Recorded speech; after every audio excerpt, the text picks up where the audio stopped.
Vaishnavascha Kripa Sindho Bhyaeva Cha Patitanam Pavanebhyo Vaishnavebhyo Namo Namah Ajalulambita Bhujo Kanaka Vadato Sankirtane Kavitaro Kamalaya Taksho Vishwambaro Dijabaro Yugadharma Paro Vande Jagat Priyakaro Karunavataro Nityananda Namastubhyam Premananda Pradayine Karo Karmashana Shaya Janava Pataye Namaha Radhe Vrindavanadishe Karunam Ritavaini Kripaya Nija Padabja Dasyam Mayam Padiyatam Shri Krishna Chaitanya Prabhu Nityananda Shri Advaita Gadadhar Shivasadi Gaura Bhaktalinda Hare Krishna Krishna Krishna Hare Hare Hare Rama Rama Rama Hare Hare.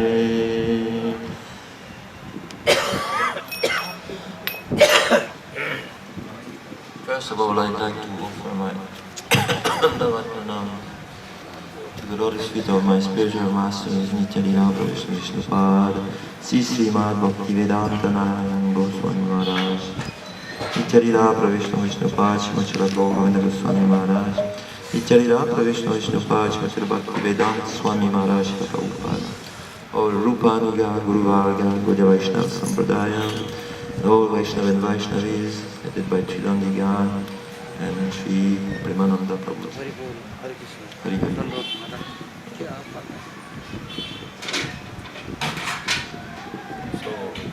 Chaitanya Mahaprabhu, he gives his unlimited mercy. He is unlimited merciful, unlimited magnanimous and unlimited magnificent. So, although not much of teachings was written from his hand, but he left Shikshastakam, which included all the teachings of Srimad Bhagavatam and others literatures. So I want to touch upon these verses of Shikshastakam, at least the first one. Shato darpanamajanam bhava mahadavagni nirvapanam shreila kerava chandrika vitaranam vidyavadu jivanam anandam buddhivardhanam pratipadam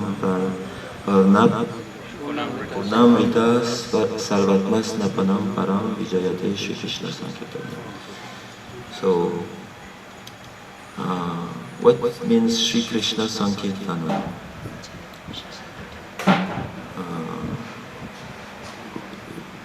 Sankirtan means, Sam means, it's going from Samyak, we heard from Prabhupada.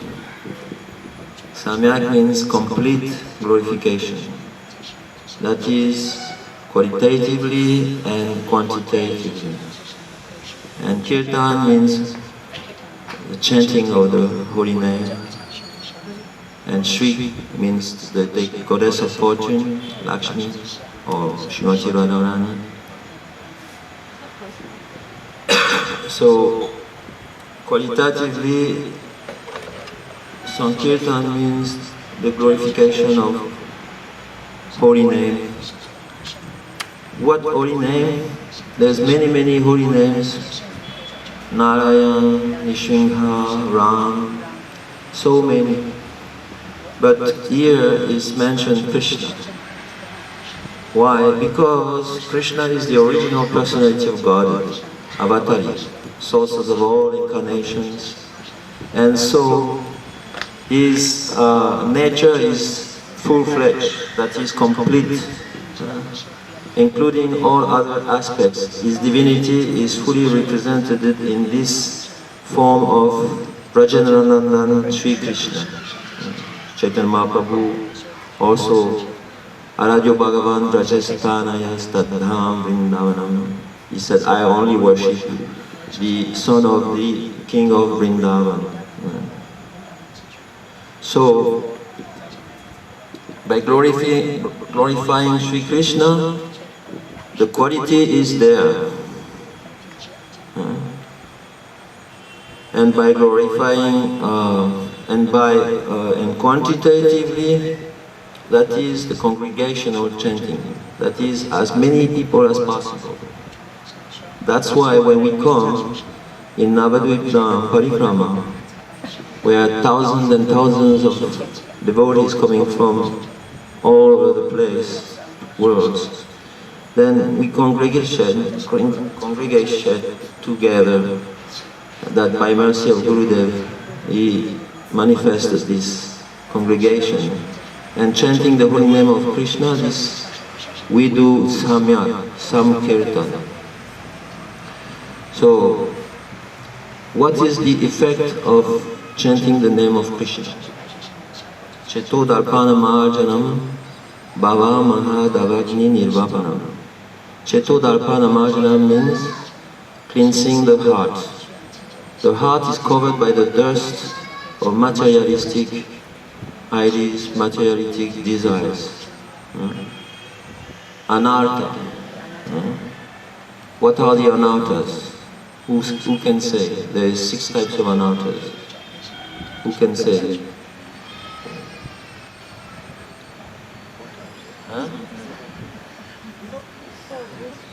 In the heart. Oh, that's all. But I'm thinking about the dirt which covers the heart. That is lust, greed, anger, madness, illusion, envy.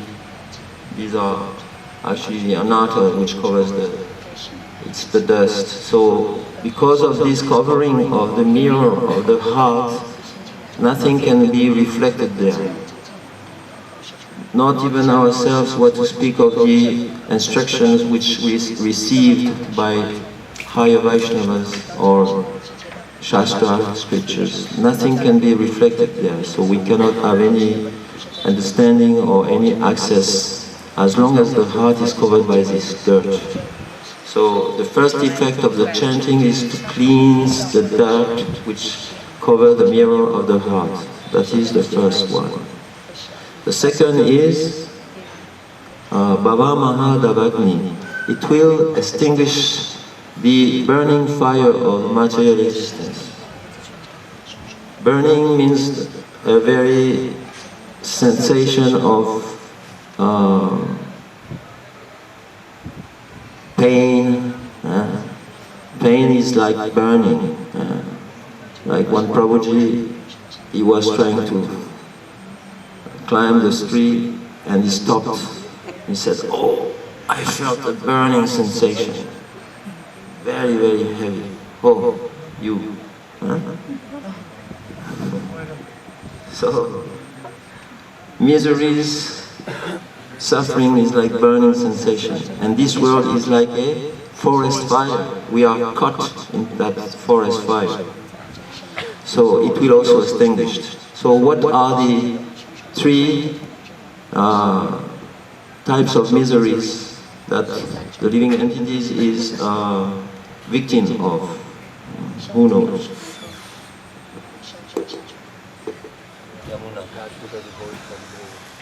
English? In English. The affliction caused by our mind and body, and by others, and by the devata, like by nature. That's 2. No, 3. 3? By others also. Adhyatmika, Adhibhotik, and Adhidaivic. So, this chanting will also remove this suffering. These are the 2 negative things which are in our process making obstacles. When we are done with the 2 negative things, then Kairava Chandrika Vitarana, our spiritual life starts. It becomes very auspicious. It's coming to the platform of positiveness. That the effect of the chanting will further make us advance spiritually in the direction of our goal. we will make progress in the direction of our goal, which is to develop pure bhakti in different category of rasa. That is Shanta, Dasya, Sakya and Vatsalya. And this is Shreya, means by the mercy of Nityananda Prabhu, this is possible. Then Vidyavadu Jivanam. Then when the surrender becomes more intensified, our mind becomes absorbed completely in the process of bhakti, then at that time our consciousness will go to the highest type of rasa, that is Madhurya rasa, Vidyavadu Jivanam. So this is the fourth effect. Then Anandam Buddhivadanam Pratipadam Punam Ridasvadanam Salvatma Snapanam Param Vijayateshvi. Then, arriving there, there is a notion of transcendental bliss, ocean of transcendental pure happiness. Then we will become in touch with that ocean. And every step towards that ocean will purify us. A new happiness, a new joy will be felt. Something which has no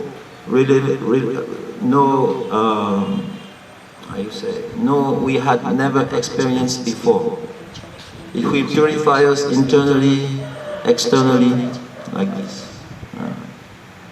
And then we can understand that everyone who will walk towards that path will also himself become completely purified and achieve the goal of that chanting of the holy name. So this is the present that Chaitanya Mahaprabhu is giving. Very, very amazing. He gives the whole way of qualifying ourselves to achieve the highest goal of life, prem and bliss. And this is proven by the next verse. Namnama Karibaudam Nija Sarvasaktis Tatrarpita Niyamita Smaraninata Tadrishim Tabakipam Bhagavan Mamati Tudevam Idrisham Ihajani Nanuraga. Krishna is giving so many beautiful names like Ram, Govinda, Krishna, and they are full of his unlimited energies, potencies, not ordinary names, full of potencies. He wants to make sure that, we are not chanting any ordinary name or any mundane category, but the highest names he's giving, and he's proclaiming, if you chant his name, then your life will be completely successful. But unfortunately, we have no attraction to chant his name. This is the problem. No attraction. We may understand Mahaprabhu, Sri Krishna, is on his side. He has given everything, all elements, all instruments for us to be successful. There's no fault. But on our side, this is where the problem resides. On our side, we have no attraction for the chanting of the name. So what to do? What is the solution? This is the question. What's the solution for somebody who has no taste, no love for chanting the holy name of Krishna, according to this verse? So, should I say something or? Why? Why not? You telling, Maharaj. I'm telling. Yes. I'm not telling, but... Inspiration. Huh? Power is telling. The next verse. Next verse is the solution. Trinada Pisunichena Taroreva Sahisnuna Amanina Manadena Kirtanya Sadhana. It's not completely, we are not completely condemned if we don't have the taste. This is a provision which is there. And the solution is coming in the next verse. Trinada Pisunichena. The problem is that humility we are not having this quality. According to Bhaktivinoda Thakur, he said that a blade of grass, Trinara Pisunichana, being more humble than a blade of grass has no false ego. His ego is proportionate to its how you say, its size. Yes. His false ego is proportionate to his size. If you walk on a blade of grass, it will not make any opposition.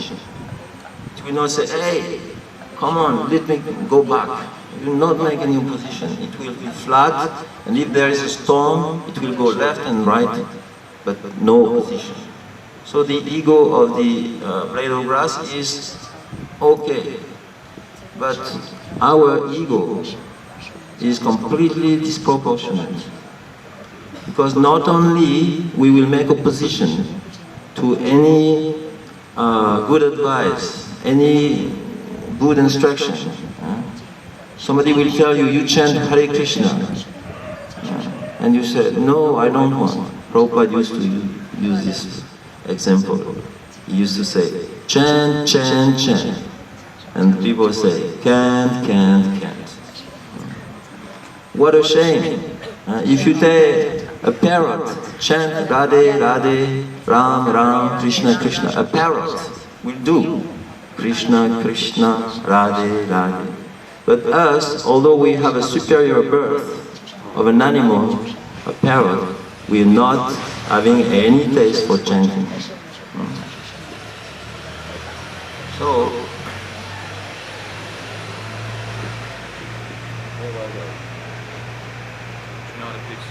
yeah. So, our ego is going in the wrong direction. Like somebody is mad.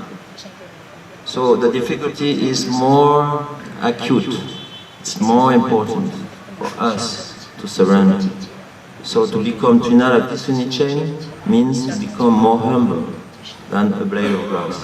Srila Bhaktisiddhanta Saraswati Thakur said to become more humble than a blade of grass, to become humble, that you have to fix your mind on Krishna and not take it out. Always thinking about Krishna, then you become humble. So then, tolerance. Tolerance, I want to tell a story of one devotee. He became very famous because he was the embodiment of tolerance. I think he lived in South India. Never anyone could make him angry. And so all others, Brahmins, Smarta and others, they became very envious of that person. And once they paid a person and said, if you can make him angry, then we will give you a lot of money. They were very envious. Not once in his life became angry. So every morning he was going to a sacred river to take a bath. And he was coming back. Then that person, hiding behind a wall, when he came on the pathway, he spat on him. He spat on his face. Then that devotee went back to the river without telling anything, and he took bath. Then he came back again, and the same place, same person spat again on his face. Then second time went back, take a bath and come back. Third time also, 4, 5, 6, many times the same thing happened. It happened 100 times, 102, 105. It happened 107 times.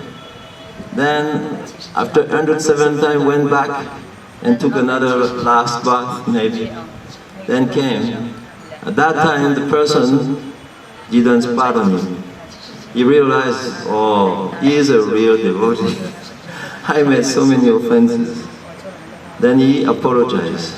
And that devotee said, don't apologize. Today is my most auspicious day of my life. Because by your mercy, I could go 108 times, take bath in that holy river. So I was so much benefited by your mercy. And after all, if you want me to become angry, you didn't have to do all these things. You could have asked me. You could have said, oh, they give me a lot of money. If you make me angry, make him angry, then I would have become angry for your benefit. So there was no need to do that. And another instance, there was another person also who tried to make him angry. And he started to abuse him with very insulting words. 10 minutes, 20 minutes, how long you can do it? How many bad words there is in the language that you can do? Shishupal could do 100. I was a bad person, maybe I knew 50. Chidanimar doesn't know any bad words. But that person for half an hour abusing very, very heavily that same devotee. And the devotee didn't move and budge 1 inch. He was listening carefully. Then when that person stopped, the devotee said, oh, after this very beautiful sermon, you should be tired now. You need to take some energy. Please, I invite you to take prasadam at my home. My wife, she has cooked a very nice preparation, delicious dishes. You please come. So that person, he followed him. He had also other ideas. He wanted to find a way to make him angry. So he continued and he followed him behind. Then arriving there, he was thinking, how can I make him angry? And his wife started to serve him prasadam. As she was serving prasadam, you know, they bow down like this. They bent their body. And so he thought, if I jump on her back, very offensive, that person will not be able to tolerate, her husband will not be able to tolerate. Then he will jump and scream at me, became very angry and chastised me. So when the wife came a second time and gave him more prasadam, then immediately he stood up and then jumped on her back. Then the devotee told, oh, my dear wife, please don't stand up. Because if you stand up, that person may fall down. So you remain like this. And then the wife told him, I know I will not stand up because my children used to do this with me. So I am very careful not to harm that person. So like this, very, very tolerant. One time I was telling the story, and one devotee came after. He said, wow, 108 times. Wow, one time, one person spat on me in the street where we were doing Harinam. I became so angry. I punched him in the face.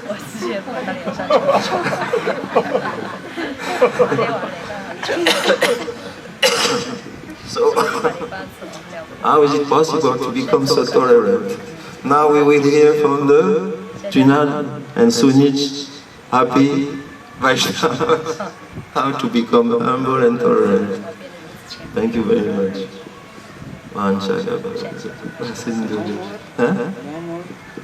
Tomorrow, Maharaj. My warehouse is becoming empty. Today, what is course? What is your course? How we can become so tolerant? It's related to the fact that in order to enter into Krishna's understanding his pastimes, there is one quality we have to do, because his pastimes is uncontrollable. We cannot know what is the next thing which happened in Krishna Lila. So there is an attitude in the devotee who wants to enter that he has to develop. And this attitude is that he must absolutely surrender himself, to put himself in the disponibility of the absolute reality, that this is the way it is moving. I said like in zigzag, so I cannot comprehend, I cannot with my brain figure out what is going on there. So if I want to enter, I have to surrender completely. So by being surrendered fully, then he has to become humble, he has to become tolerant, he has to completely remove any desire for prestige, for worship, like this. And he has to give respect to all, because the Lord is in the heart of everyone. So, my realizations is that we have to surrender fully. And as much as we surrender, as much in proportion, same proportion, everything will be revealed and we will have access. Because the entrance to the spiritual world, transcendental world of Swarup Shakti is very, very, very thin. It's not like, going in an open field. It's very, very thin. And that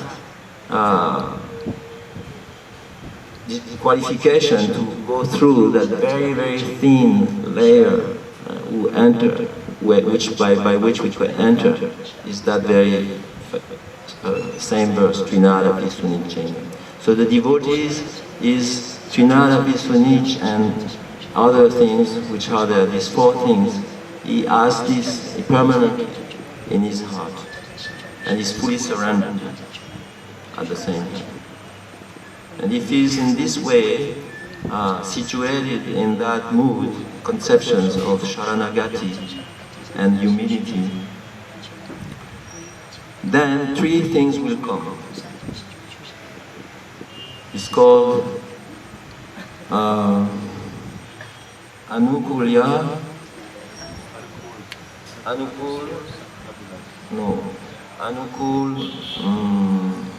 Abhilas. Then Bhagavat, what name?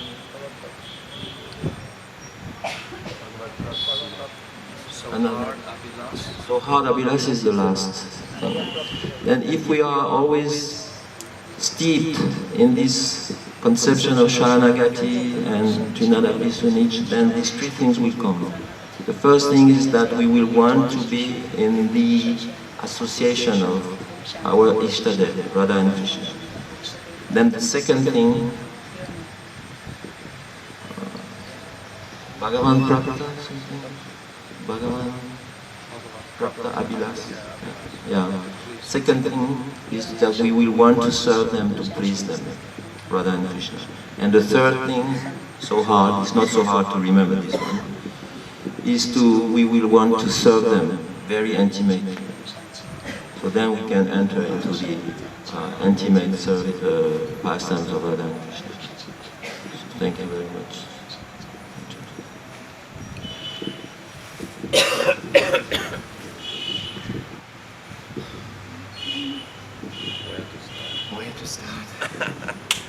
Gurave Gaurachandraya Radhikaya Tadadaye Krishna Krishna Bhaktaya Tadabhaktaya Namo Namaha. I first of all offer millions and millions of Dandavat pranams unto the lotus feet of my beloved Gurudev Nitya Lila Pravishta on Astotara Rishi Srimad Bhakti Vedanta Narayan Goswami Maharaj. And the same again millions and millions of times unto the lotus feet of our beloved Nitya Lila Pravishta on Astotara Rishi Srimad Bhakti Vedanta Swami Srila Prabhupada. And all the Vaishnava and Vaishnava devotees of the Lord, headed by the Sridhanta Sannyasis, Pujapad Shoti Maharaj, and the exalted devotees, Prabhuji. And this is something. Many things he's thrown out to us tonight. I was thinking though, I want to paint a little bit of history in reference to the chanting and to the Srimad Bhagavatam. In the first canto, the first 19 chapters, Suta Goswami is responding to Parikshit Maharaj's questions to some degree. And in the 19th chapter, then Shukadev Goswami appears. And in the second canto, he begins to speak in the first chapter. And practically immediately in the 7th verse of the first chapter of the 2nd canto, he's glorifying the holy name of the Lord. Immediately. He's saying that this is the solution to one, because Parikshit Maharaj has asked, what is the best occupation at the time of death? What should I be doing at the time of death? So then he's relating this immediately. He's glorifying the holy name of the Lord. This is in the 7th verse. And then Shukadev Goswami, he begins to describe many aspects of material life and the deficiencies of material life, of pursuing material goals, ambitions, etc. He gives beautiful verses like, we don't need beds, we can lie on the flat ground, we can use our arms as pillows, aren't there enough caves to take refuge in? Aren't the rivers filled with sweet waters we can drink? We don't need utensils, we can use our hands to eat with, etc. Many verses of this nature. And then when he comes, basically, I'm not leaving the point that Shoti Maharaj has put forward, but I just want to paint a little background picture in reference to the Bhagavatam and the holy name. So then, in the 2nd chapter of the 2nd canto, Shukadev Goswami is evolving through the different processes, the different stages. He talks about to focus the mind, to focus the attention of the aspiring sadhak. He talks about the Virata Rupa at that time. Then he talks about Paramatma. And he gradually evolves, but all the time he's talking about this attraction to Krishna and how to inspire that. Because this is ultimately what the holy name will give us. It'll give us this attraction. And then finally, in the, I think it's the 35th verse of the 2nd chapter of the 2nd canto, Gurudev, he quotes this verse at the beginning of the Shikshastakam. In Gurudev's commentary on the Shikshastakam, he quotes Bhagavan Brahma Kartsena Tira Vikyasya Manasya Tadavyaya Shakuteshto Ratir Atman Yatobhavet. This is Shukadev Goswami quoting that even Lord Brahma, because up until this stage, I've just tried to describe something of the history of the evolution, you can say, within the Bhagavatam. Personally, I find the Bhagavatam is the root, is the heart. If I'm standing on the foundation of the Bhagavatam, then all answers become very clear to any question. So our question tonight is tolerance and humility. I believe something there. And so on the basis of this Bhagavatam, and then this verse is saying, Bhagavan Brahma Kartsenya, that Lord Brahma, with his 4 heads, he studiously studied the Vedas 3 times, scrutinizingly. And the conclusion he reached was that Ratir Atman Yatobhavet, that Rati for Krishna, attraction to Krishna, is the goal of all the Vedic conclusions, this attraction to Krishna. This is all we are trying to inspire within ourselves. If that attraction is genuine in the heart of the sadhak, then his life is fully auspicious. There's no anomaly. There's no, out of focus moment, because every aspect is, all his being is moving in that direction. So this is the aspect of Sharanagati that Pujapad Shoti Maharaj has mentioned. This fully Sharanagati, because it can't be something that is forced. We go through the stages in the beginning of our devotional practices to try and create, we almost try and force ourselves to that stage of consciousness. But only when that stage of consciousness is flowing in the heart with great joy and happiness. It's not an imposition on the soul, Sharanagati. It means to surrender to Krishna. Krishna, we can say, is like the flame of a candle. And we see what is the energy from the candle. The candle's energy is heat, right? You have three aspects to a candle. You have the flame, you have the heat, and you have the illumination. So the heat is fully dependent on the flame. This is likened to Sri Radha is Krishna's energy. If Krishna is the flame, then Sri Radha is like the heat. So Radha herself is fully dependent on the flame. So what to speak of the jiva not being fully dependent on Krishna? So to appreciate this aspect of our full dependence for everything on Krishna, and what a madness to consider that we should do something independently from Krishna. How? There's no sanity there at all. We cannot move away from Krishna.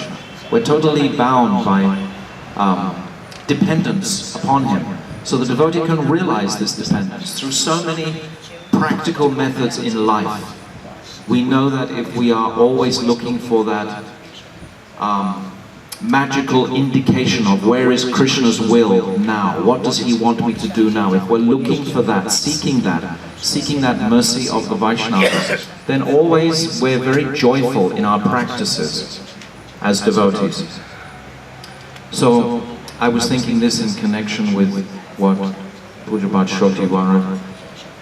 Somebody can stop me if they think that I'm off track, because I'm not really clear on what is this explicit question. It's a very huge topic, I think, that Pujabhat Shoti Maharaj has thrown out. So I'm sort of weaving amongst it. So now coming to the point of the Shikshastakam prayers that he has quoted tonight. It's very inspiring to see how those prayers evolved within the heart of Chaitanya Mahaprabhu. It's right at the very end of the Chaitanya Charitamrita.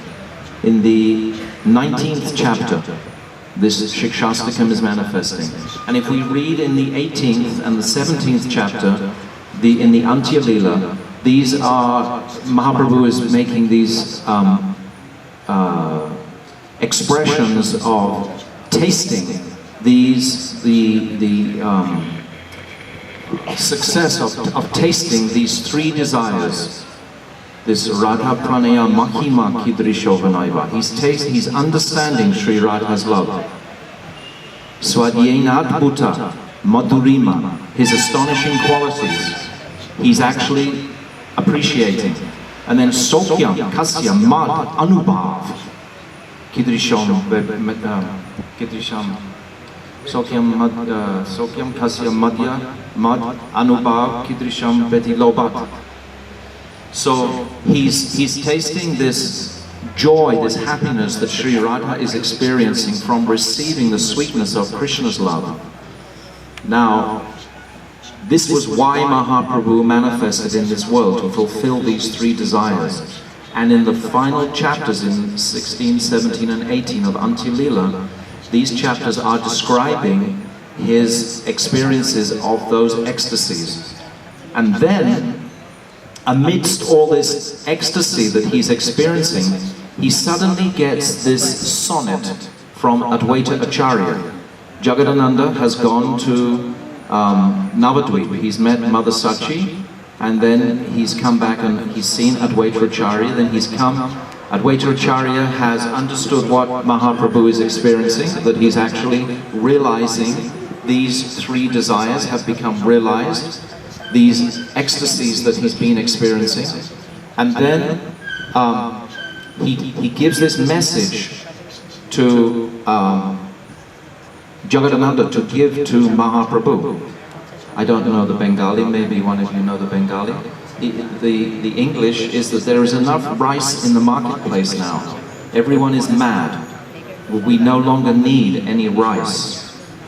And Mahaprabhu, he hears this and becomes very grave. And even Swarup Damodar pretends that he doesn't understand this sonnet. It's very mysterious. And all the devotees are a little bit bewildered by this. Advaitacharya is a very mysterious personality, Mahavishnu, Sadashiva.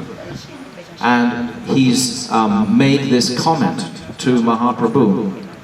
And then, from this point, Mahaprabhu's, it's described, humility increases 1,000-fold.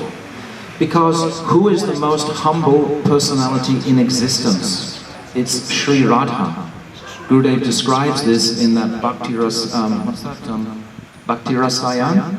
There's a gradation of all the personalities. And it finishes with that Sri Radha is the most humble personality in existence.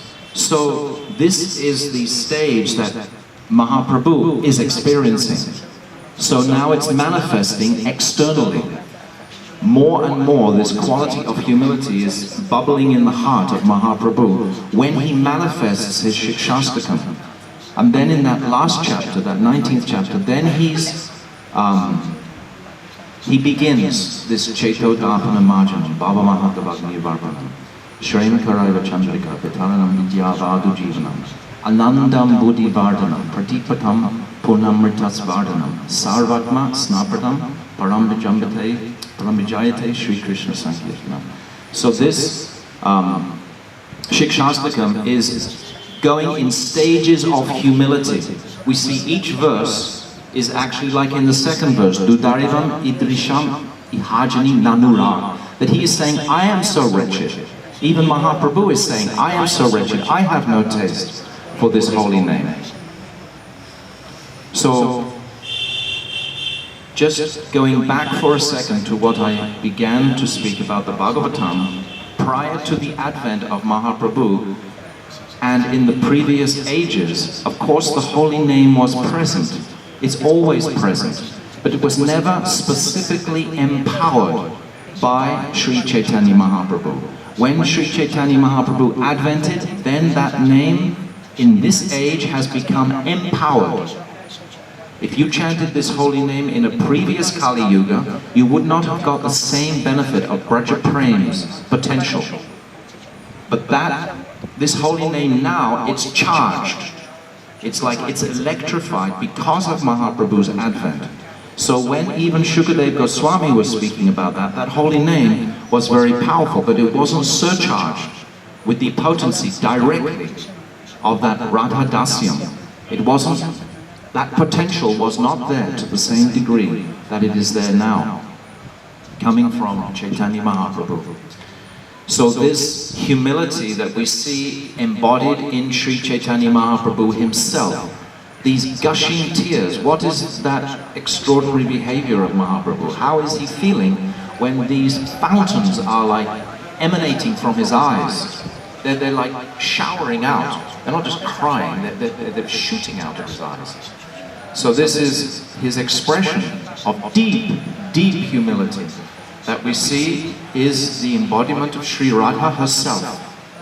So this is the highest aspect. Now, to relate this to the jiva, to try and embrace that quality ourselves is a monumental task. It's impossible for us entirely.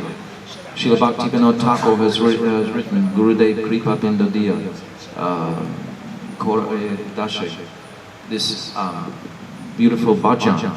He's saying, please, Guru, give me the mercy to be more tolerant than, or more humble than the blade of grass.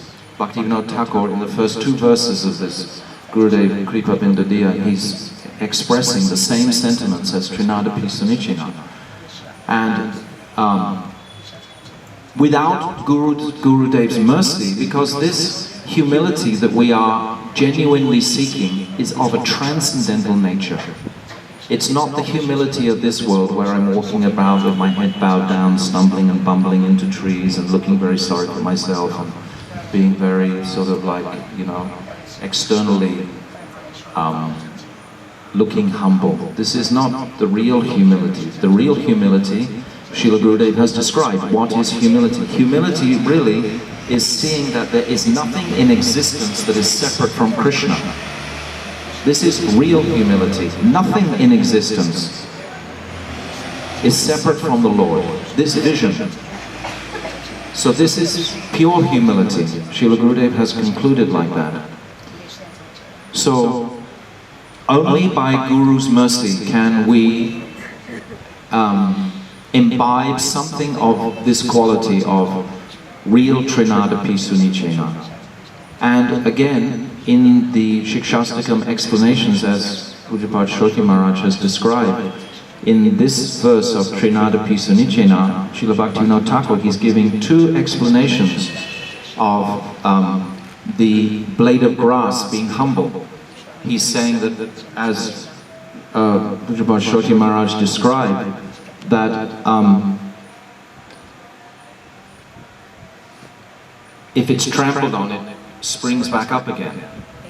So like that. But also there's a second explanation whereby the ego, Srila Bhaktivinoda Thakur is describing, is very realistic in the blade of grass. It understands its position. Whereas very often in the human species we're thinking that I am a man, I am a woman, I am married, I am not married, I am so many different bodily, physical identities we have. Whereas to understand that I'm just a spirit soul and to find humility in that identity, that is very extraordinary. And that cannot be manifested in the heart of the jiva or the heart of the sadhak without the mercy of that divine transcendentalist. This is what the mercy of Guru means, to have that humility. Everything is empowered by humility, just as we see that humility was what was empowering Mahaprabhu to present us the Shikshastakam. We see through the verses, if you read carefully the 19th chapter of Antya-lila, there is a progression of humility, deeper and deeper and deeper with every verse. He's feeling more and more insignificant with every verse. And from these verses we are finding the heart. Srila Gurudev said this verse practically every single day of his life publicly. I can remember hundreds of times hearing Srila Gurudev say this verse. Such a paramount verse. And it's the core, it's what manifested this whole Shikshastakam, which, as Pujapad Shroti Maharaj described, contains all the Vedic conclusions, all the teachings. Gurudev has said like this. All the conclusions of scripture are contained within the Shikshastakam. That is a very lengthy topic to speak all those 8 verses. So I don't want to take any more time, but I just wanted to express that picture through the feet of the Bhagavatam. And we see Shukadev Goswami's glorification initially, right in the very first instance, the 7th verse. He glorifies the holy name. And then that continues throughout. Just like when the Yamadutas, they come back from Ajamil and they're really bewildered.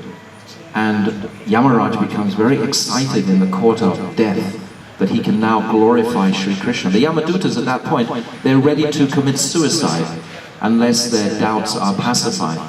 And then Lord Yamaraj, he says that beautiful verse, Eitan Eva,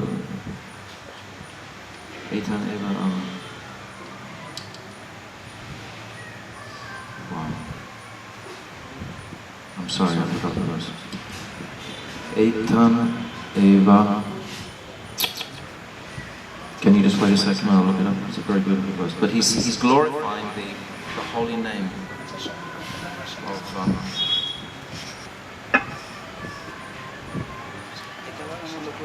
yes, Pumsam Dharma Paroshmito Bhakti Yogi Bhagavati Tanna Mahagranadi B. Thank you, Prabhuji. Saved my life. No, when you can't catch the verse, your mind becomes like disturbed, you know? Anyway, thank you. Huh?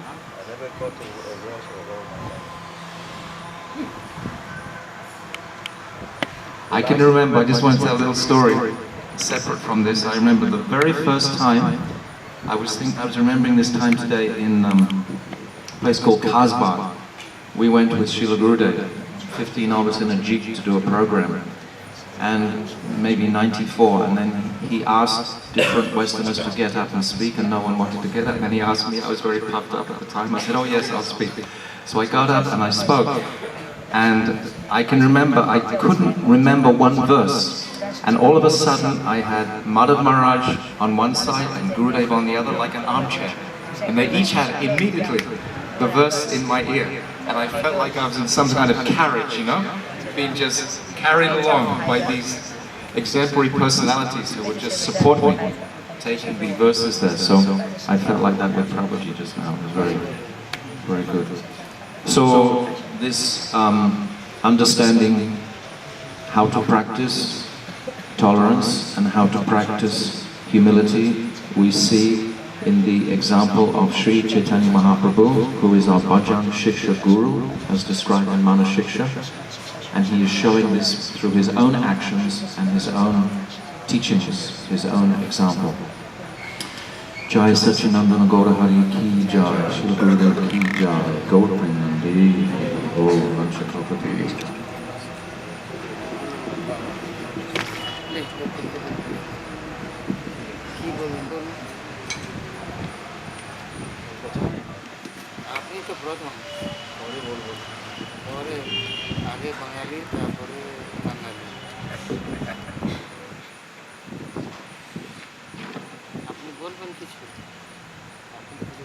ज्ञानतिमिरन्दस्य ज्ञानाञ्जनं शलाकया चक्षुरुन्मिलितं येन तस्मै श्रीगुरवे नमः। गुरवे गौरचन्द्राय राधिकायै तदालये कृष्णाय कृष्णभक्ताय तद्भक्ताय नमो नमः। नमो विष्णुपदाय राधिकायै प्रियात्मने श्री श्रीमद्भक्तिवेदान्त नारायणेति नामिने। वंशकल्पतरुभ्यश्च कृपा सिन्धुभ्येव च पतितानां पावनेभ्यो वैष्णवेभ्यो नमो नमः। श्री कृष्ण चैतन्य प्रभु नित्यानंद श्री अद्वैत गदाधर श्रीवासदि गौरभक्तवृंद। हरे कृष्ण कृष्ण कृष्ण हरे हरे, हरे Ram Ram Ram Hare Hare. So first of all, I offer my heartfelt obeisances of the dust of the lotus feet of Paramaradatam Sri Guru Pada Padma, Nitya Lila Pravishtam Vishnu Pada, Ashtottara Sadhya Srimad Bhaktivedanta Narayana Goswami Maharaj. In the same way to all Rupanda Guru Guru Varga, Tridandi Sannyasis, headed by Shripad Tridandi Maharaj, Shripad Shroti Maharaj. My pranams to all Brahmachari Vrinda, Vaishnavas, Vaishnavis, and Pujapad Premananda Prabhu. So the reason Prabhuji is asking me to speak first is because I have something remaining from yesterday which I couldn't complete. So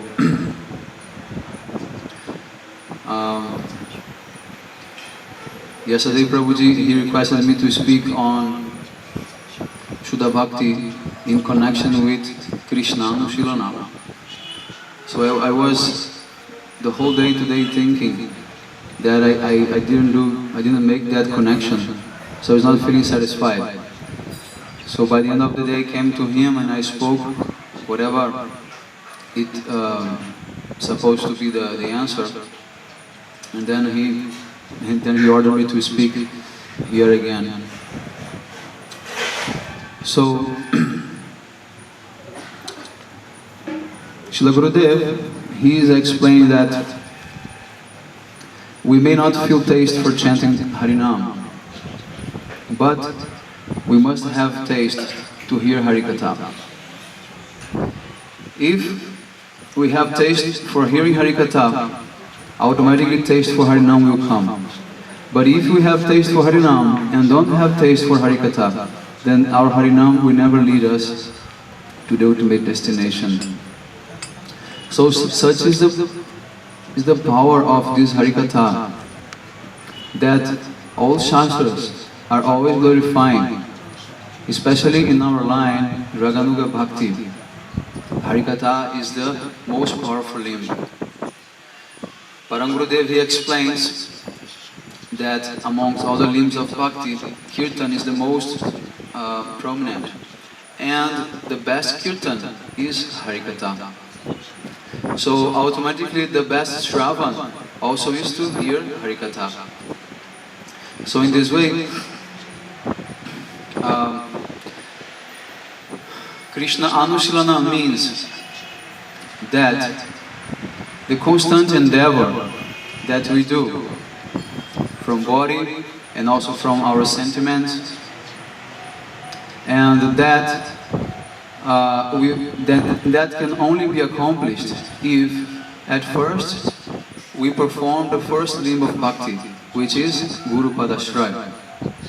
So Srila Rupa Goswami is explaining that Guru Padashraya tasmadi Krishna dikshada shikshanam vishrambhena Guru seva sadvartananu vartanam. That Krishna Anushilanam, first we start with Guru Padashraya, taking full shelter at the lotus feet of Sri Guru. After we take initiation, the Diksha mantras, after we take instructions from Srila Gurudev, and then we must perform what is called Vishrambhena Guru Seva. This Vishrambhena Guru Seva is what we understand as the intimate service to Sri Guru. So what does it mean? It means that we will not only clean Gurudev's room or wash his cloth or cook for him, because it would be impossible for thousands of disciples have that chance. So that's not what we call intimacy. Intimacy means that you understand what is Srila Gurudev's heart and you understand what is his manobhishtam.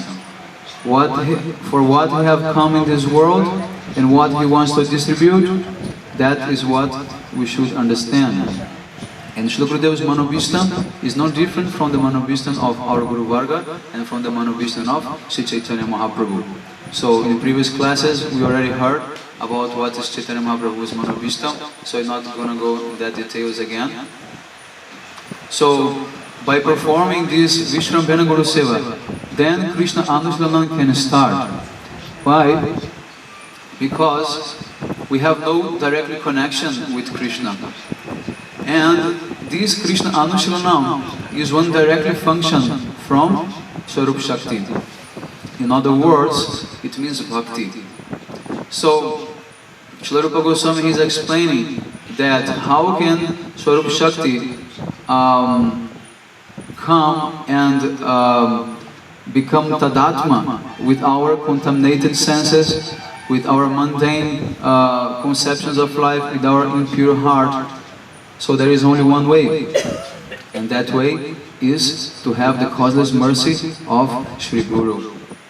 I remember last year also Prabhuji was giving classes just after Parikrama, as we are having now, and he was explaining many meanings of Chetodarpana Marjanam. And the last meaning and the most beautiful one that he was explaining to us was that Chetodarpana Marjanam can only be done if we do Guru Seva. It's through Guru Seva, it's through Guru Padashraya. Means I have no qualification. I have no other means to perform any kind of Nam Sankirtan or any limb of Bhakti, Shravana, Kirtana, Vishnu Smarana, etc. So the only way is to surrender completely to Shri Guru. Means only you can do, only you can purify. Just like yesterday Prabhuji was also giving an example, that history. That disciple which was sent to graze the cows and take care. And the Guru asked all the disciples, how can we do bhajan? How can we purify our minds? Then no one could give the proper answer. Only that one was completely surrendered to Sri Guru. He gave the proper answer, is that, Gurudev, that is in your hands. That you can do that, not myself. If you give me capacity, if you give me inspiration, if you give me strength, then everything is possible. Otherwise, by my own endeavor, I will only be just like somebody who is beating the empty husks. I don't know that shloka, but is a very known example to all of us. So, by having the causeless mercy of Sri Guru, then automatically Swarup Shakti can come and by our purified senses, we can become Tadatma, that we can become one with that potency which can please Shri Krishna. So Krishna Anushlanam, as Prabhuji was explaining yesterday, is that way we will be serving Krishna, pleasing Krishna under the guidance of Krishna's intimate associates, intimate servants, especially Srimati Radharani and the Braja Gopis. So that's also answering Maharaj's questions yesterday. Is that how can we enter the realm of bhajan? It's only if we do Guru Padashray. There is no other way. And if we perform Vishram Ghana Guru Seva. Because not only take shelter, not only take Diksha. Srila Gurudev has given Diksha to thousands of people, but they never return. They even forgot Gurudev's name. They have only one picture in the altar. They are doing some, rotating some lamps, some incenses. This is not Guru Seva, right? So we have to perform Vishram Ghana Guru Seva. So that we have to understand who is Srila Gurudev. So yesterday largely we explained also about those things. So how can we really perform Krishna Anushlanam? Is if we become the followers of those who are having fully attachment and completely surrender to the lotus feet of Radha and Krishna. It means Tadhanuragi Jananugami. This is the way that Srila Rupa Goswami is describing how to enter this Raganuga Bhakti. And by that, we must be also attached in hearing the pastimes regarding Krishna, and we must also remember those pastimes. This is Krishnam Smaranjanam Chasa Nija Prashta Samihitam Tatat Katara Satchasu Kuryat Vasam Braje Sada. So we have to always be eager and have to always serve and be greedy to be in the assemblies of sadhus which will be speaking this pure Harikatha, this Shuddha Bhakti Harikatha. And from their lotus lips, we will be able to connect with our Guru Varga, we will be able to connect with Chaitanya Mahaprabhu's Manobhistam. And by serving all of them, by their causeless mercy, automatically Swarup Shakti will come and will automatically give us the chance to perform what is Krishna Anushlanam. So, and we are so fortunate that actually Srila Gurudev, he is coming in a very, very exceptional manner, describing all the glories of the Brajavasis and the Braja Gopis. Just to give an example, one Didi from America, I don't know her name, but she was one day in Seva Kunj asking to Srila Bhakti Vaibhava Puri Goswami Maharaj to speak to her some Lila Katha, some Rasa Lila Katha, some pastimes regarding Krishna and the Gopis. Then he automatically told her, listen, your Guru is the one who is authorized to speak all of these things. We are only here sitting, contemplating Ashtakarya Lila, serving by mind, but we have no permission to speak about all of these things. So you please go to him. He's the one. He's the one who is having permission from her. And who is her? Is Srimati Radharani. So we are very fortunate that we are coming this line in association of Srila Gurudev, because our chances to enter in this realm of Raganuga Bhakti are much higher than if we would get any other kind of association. So we should always think that our Gurudev is very rare in this world, even among all the other Gauriya Acharyas, even though they also are Mahabhagavatas.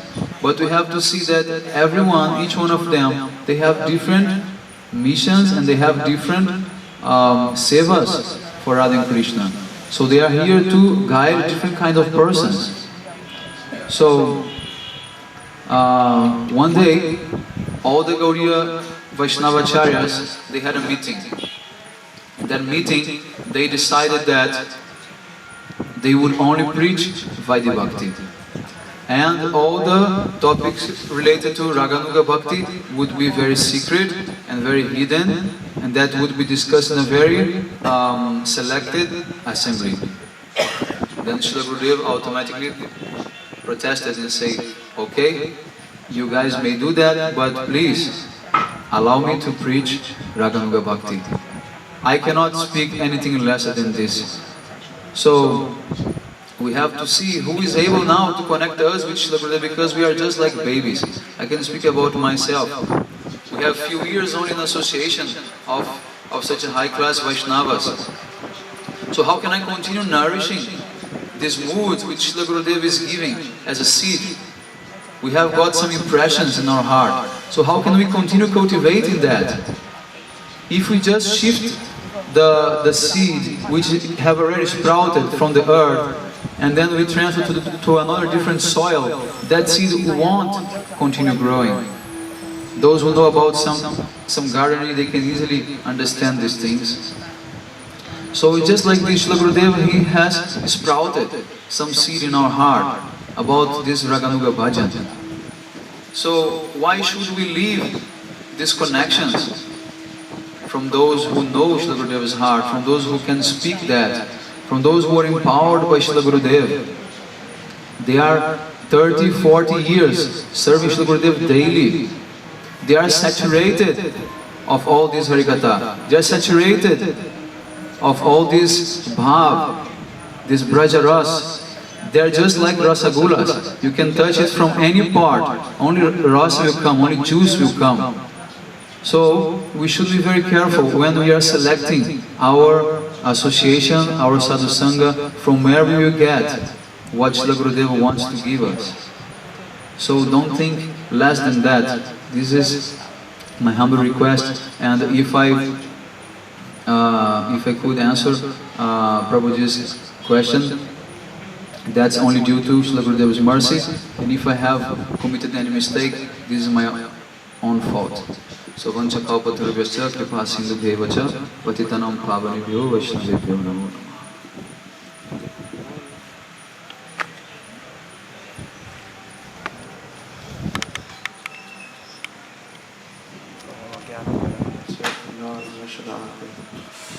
Chakshuramitam ena tasmai Shri Gurave Namaha Vancha kalpatarubhyascha kripa sindhubhyeva cha patitanam pavanebhyo vaishnavebhyo namo namah. By causeless mercy of Shri Gurudev, before anything else, I offer my Dandavata pranams to the lotus feet of Shri Gurudev, to the Pravishtam Vishnupad, Srimad Bhaktivedanta Narayan Goswami Maharaj, to our Rupanuga Guru Varga, to the assembled Vaishnavas and Vaishnavis headed by our worshipful Chittanda Sannyasis and our Prabhuji. By causeless mercy of Srila Gurudev, our Pujapad Maharaji has opened this very important topic, Shikshastakam,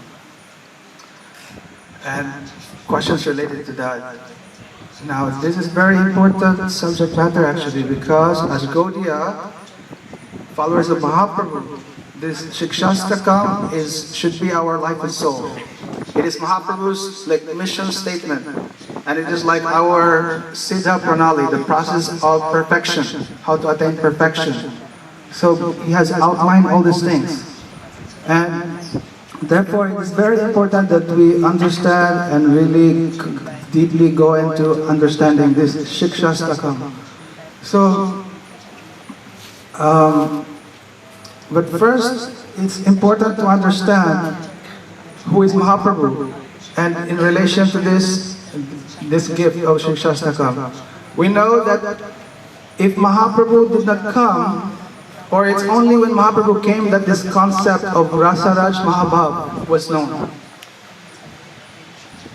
As Krishna, as the beloved, as the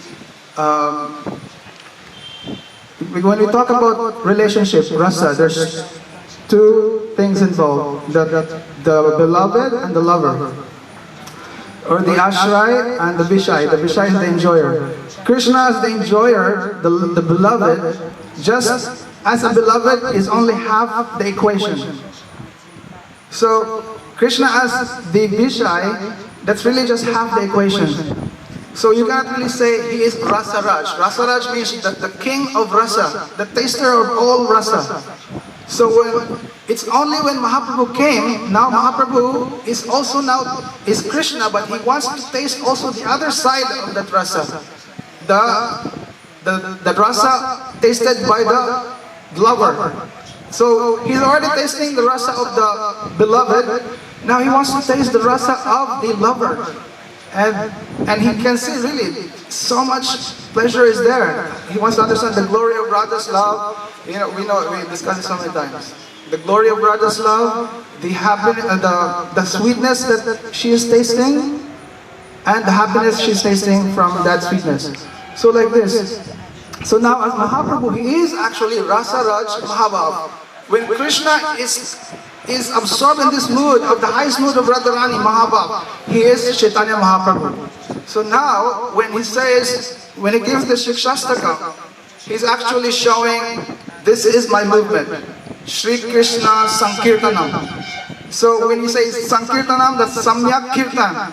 It is not, although it is not wrong, in English translation, we always say, all glories to the congregational chanting and singing of God's holy names. Like that. But it did not say Harinam Sankirtan.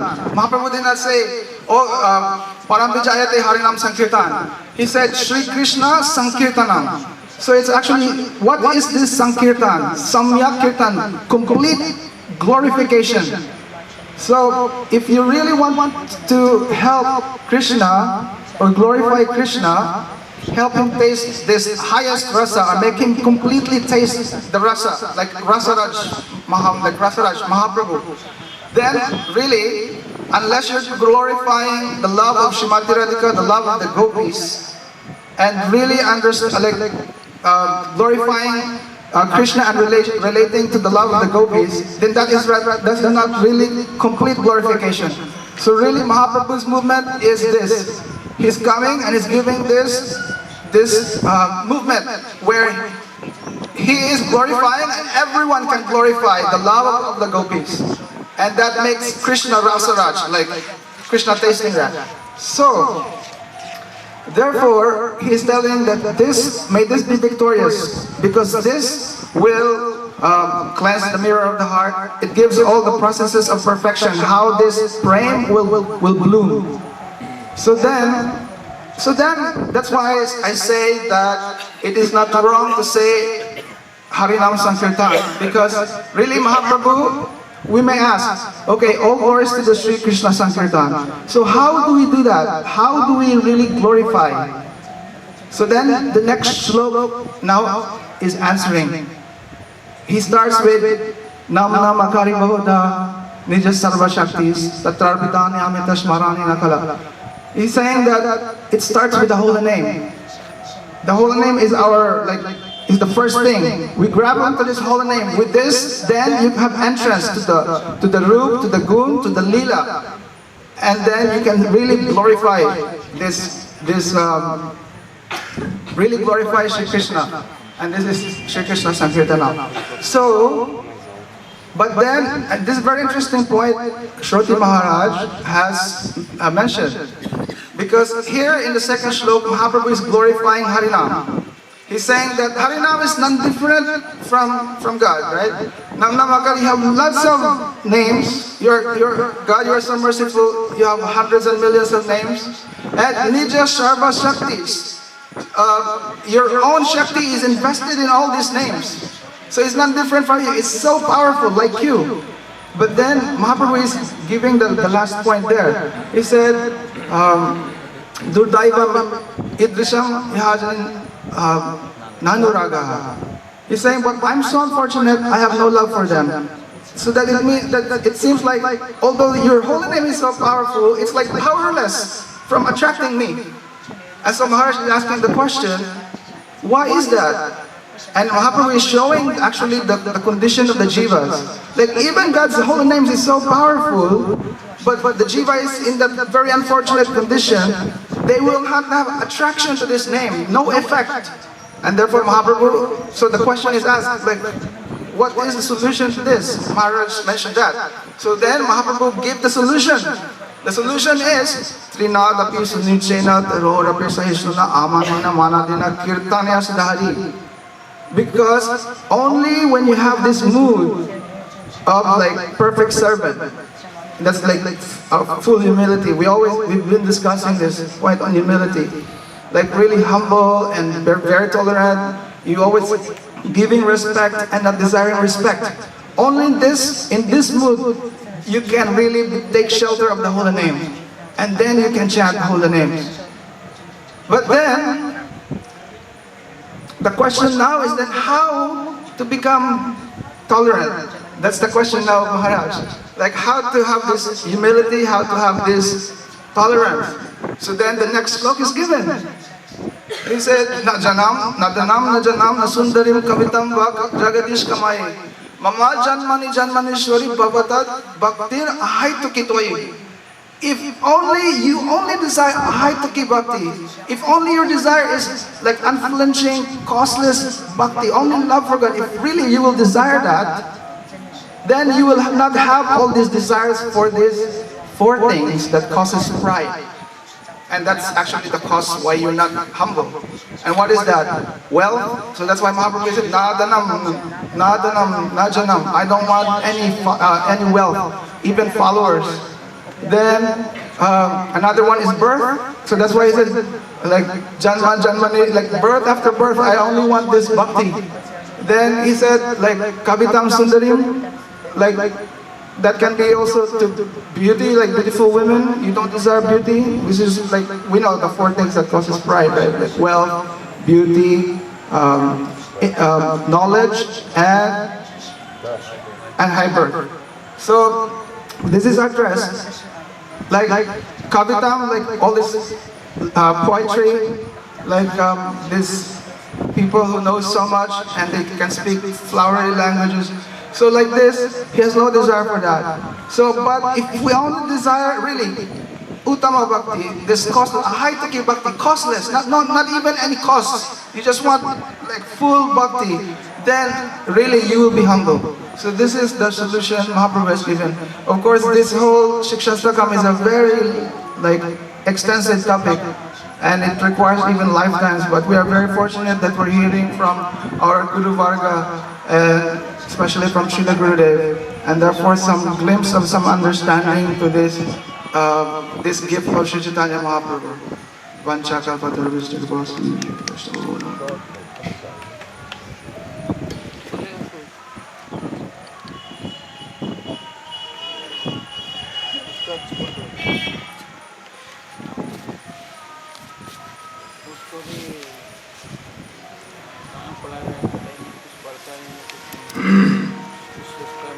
ओम ज्ञानमदन्यस्य ज्ञानाञ्जनशलाकया चक्षुरुन्मिलितं येन तस्मै श्रीगुरुवे नमः। अन्देहं श्रीगुरुवरं श्रीपानुगप्रवरं गुरुदासरसिकुञ्चानुरयं तं प्रपन्नं पञ्चकल्पतरुभ्यश्च कृपासिन्धुभ्येव च पतितानां पावनेभ्यो वैष्णवेभ्यो नमो नमः। First of all, I offer my respectful obeisances millions of times unto my most worshipful Shri Guru Pada Padma, Nitya Lila Pravishnu Vishnupad Paramaraditama Astotala Shri Srimad Bhaktivedanta Narayan Goswami Maharaj, and secondly unto all the assembled Vaishnavas. So, Pujyapad Bhaktivedanta Shroti Maharaj has again mercifully brought up some topic for discussion so that we can, by thinking about these things, we can understand how we can progress in our devotional life.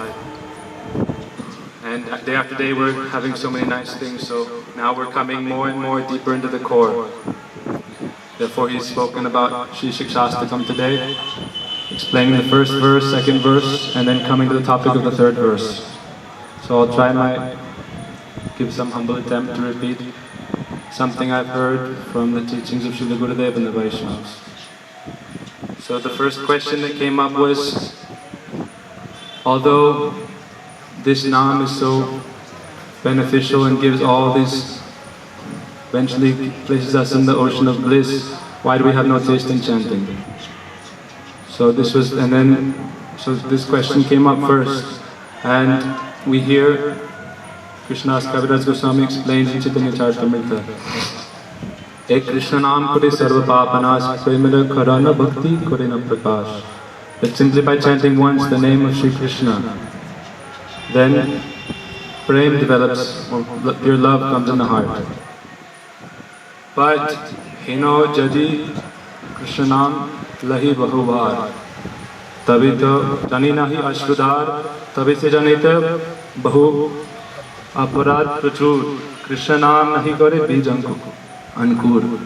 So even it says if you take Krishna naam again and again, but no emotion, spiritual emotion is coming in your heart, then you should understand that you must have so many aparads. So this is the cause why there is no taste in chanting. And we know the different 4 types of aparad. And it is said, what is aparad? Aparadho yas radho yasmaditi aparad. Apagata radho yasmaditi aparad. So that which is radha is like priti or love. And that by which one is sent distance to love is described as aparad. So how can we get rid of these different offenses which cause us that even though we chant again and again, then pure love does not come in our heart? And to do that, then Srila Gurudev would say, in the West especially, he said many times that what is the process? We have to enter the school. What school or what university? We said we have to enter the University of Srila Haridas Thakur. So we've heard also recently in the recent days, the teachings of Sri Brahma and how he came as Haridas Thakur. And in his birth as Lord Brahma, he gave us this instruction showing that high birth and all this learning, it caused some obstacle in his heart. And when he came in Krishna's pastimes, he actually made some offense. And so how could he rectify that? In his next birth, he appeared as Sri Haridas Thakur. And first of all, he gave up this pride of high birth, or being the son of Krishna, and he took birth from a Muslim family. And so he gave up that pride. And then, what is his teaching? So if we're entering in the University of Srila Haridas Thakur, then what can we practice? What are the teachings we must follow? So in the life of Srila Haridas Thakur, we see the question that comes up is how can we become humble and how can we be tolerant? In this verse, Trinadapi Sunichana. Only by these 3 conditions, Trinadapi Sunichana, Thorodeva Sihisana, Amanina Manadena, Kirtaniya Sarahari. If we're giving respect to all others without desiring respect for ourselves, if we're always more humble like than a blade of grass and more tolerant than a tree, then we can continuously chant Shri Krishna Nam.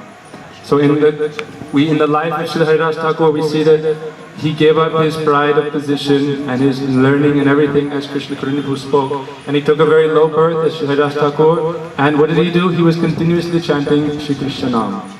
But that is not simply enough, because Srila Gurudev would say, people are chanting for years and years and years, decades and decades, and still no spiritual emotion comes in the heart, and they're still very hard, and there's still some block of offense. So that we see later on in the life of Srila Haridas Thakur, he gives us also the teaching that so many different trials and tribulations came in his life.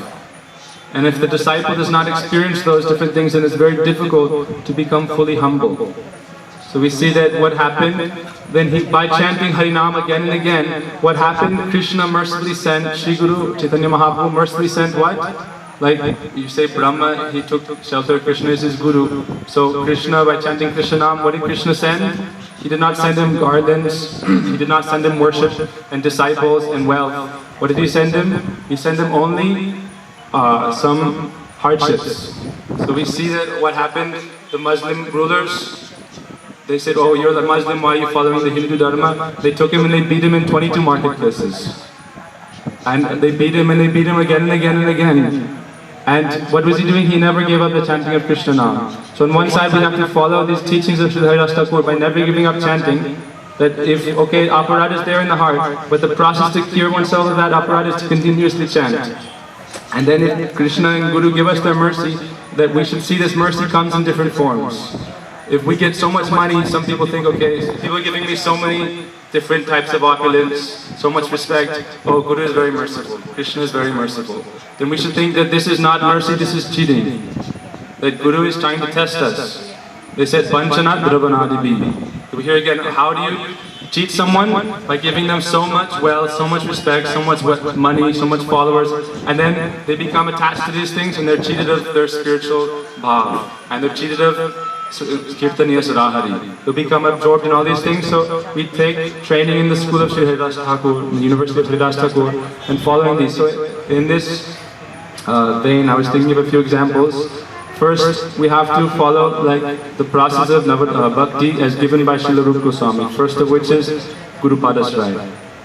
So if we're not taking shelter of the lotus feet of Sri Guru, as I think Sri Gokul who was speaking, then really we cannot become humble and we cannot continuously chant Harinam. We'll become like a Mayavadi or some others who are always chanting Harinam also, but what do they? They have some misconceptions. So we have to take full shelter of Sri Guru, and then in this, what does Sri Guru give? By we following the different practices, and Sri Guru will mercifully arrange for our pride to gradually be cut.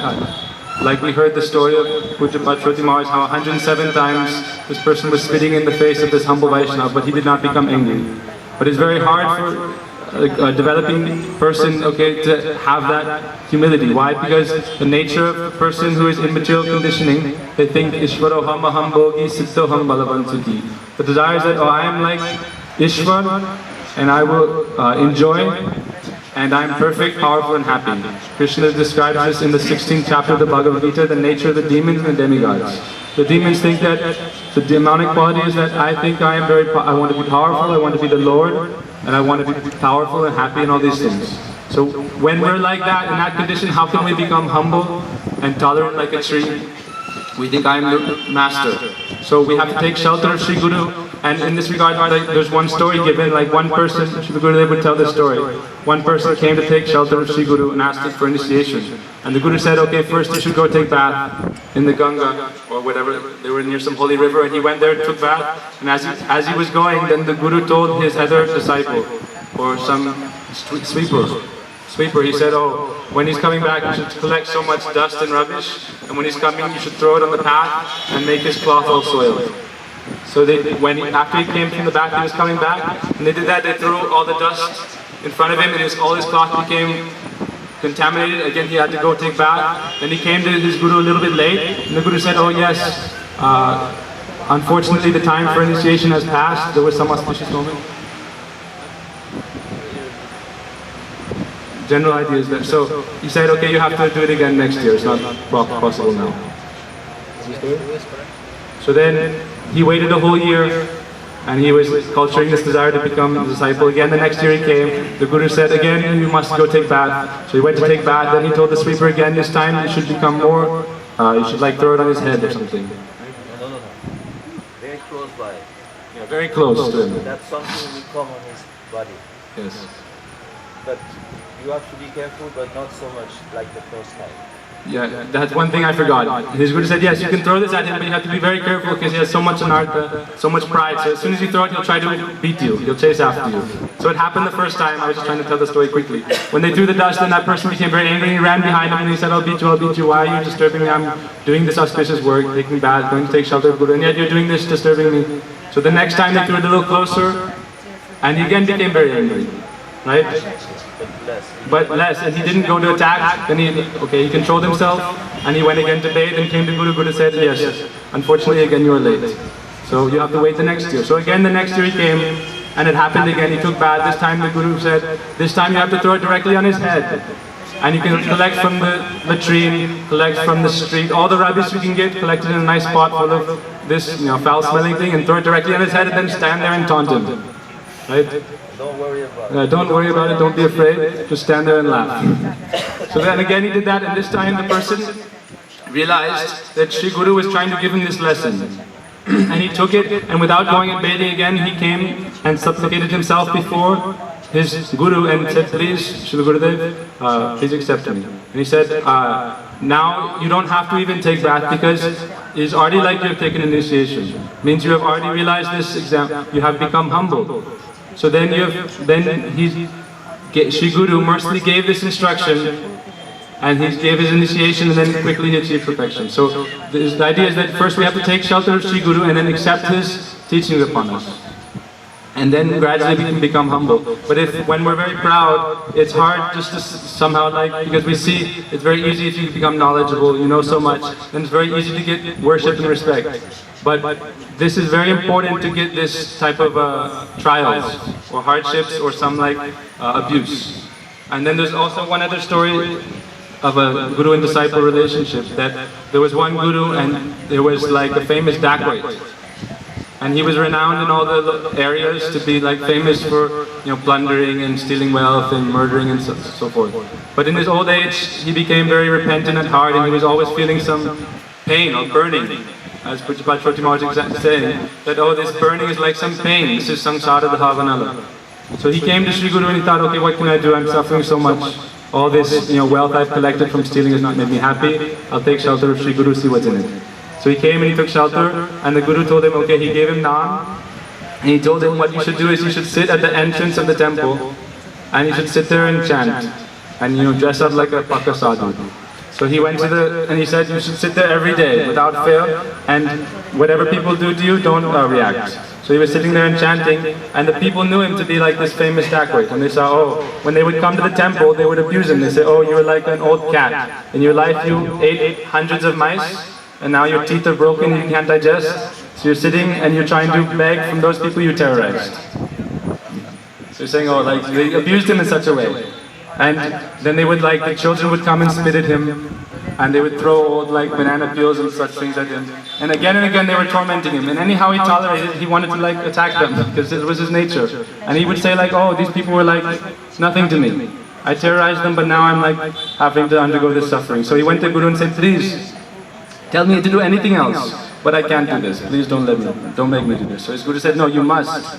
You must sit there every day and you chant, and don't make any, don't attack them back or do anything, just tolerate.